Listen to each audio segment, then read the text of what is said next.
Perbu nengni akan am tabaigan nengni akayo homna Perbu nengni akan am tabaigan nengni akayo homna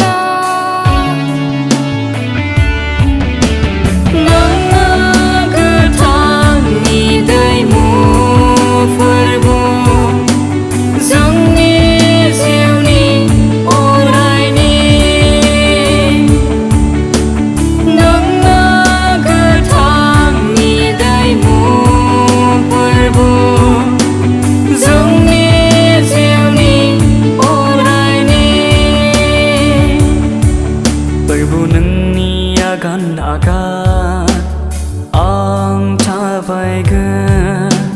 nengni akayo homna